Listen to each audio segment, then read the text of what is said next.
Kemungkinan sangat kecil, tapi tadi Mas Eri kan menyampaikan, ini menarik sih sebetulnya. Tadi Mas Eri menyampaikan bahwa bukan menjadi faktor utama, tapi pemicu. Nah, bisa memicu itu dalam kondisi suhu berapa?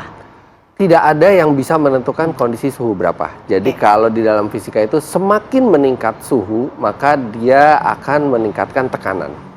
Ketika ada satu bahan yang mudah terbakar diletakkan di tempat yang tertutup, misalnya seperti parfum, hand sanitizer, atau bahkan segampang minuman ringan. Ketika suhunya naik, dia akan tekanannya bertambah. Sampai pada satu titik di mana wadah dari cairan tersebut tidak sanggup lagi menahannya dan dia keluar.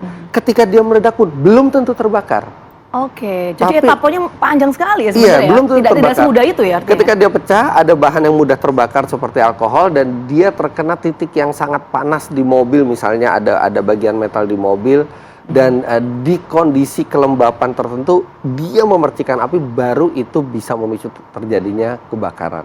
Jadi tidak perlu terlalu dikhawatirkan, wah jangan parkir di tempat panas nanti mobilnya kebakar. Sangat kecil probabilitasnya. Sangat kecil probabilitasnya. Tapi kalau kita berkaca, sebelum saya ke Dr. Mila ya, kita berkaca, kita tahu sih ini masih sekali lagi masih proses penyelidikan. Kita tentu hormati proses penyelidikan yang masih berlangsung.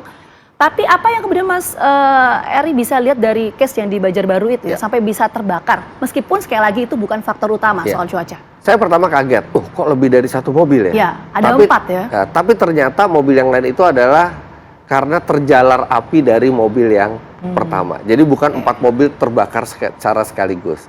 Artinya kan hanya satu mobil. Nah, saya bisa lihat case di situ bahwa ketika cuaca panas, walaupun seperti saya bilang kemungkinannya kecil, tapi ada langkah-langkah yang bisa kita lakukan untuk meminimalkan resiko mobil terbakar. Satu, kalau memang kita harus parkir di tempat yang panas, usahakan tidak ada barang-barang yang mengandung flammable item ya, yang mudah terbakar lah ya. Alkohol, hand sanitizer juga sebaiknya tidak diletakkan di mobil dalam cuaca yang panas. Minuman bersoda yang bertekanan juga tidak diletakkan di tempat yang panas. Jadi kalau mobil parkir tempat yang panas, usahakan kosongkan dari cairan-cairan yang mudah terbakar di dalam mobil. Nah itu dari perspektif Mas Fitra Eri ya.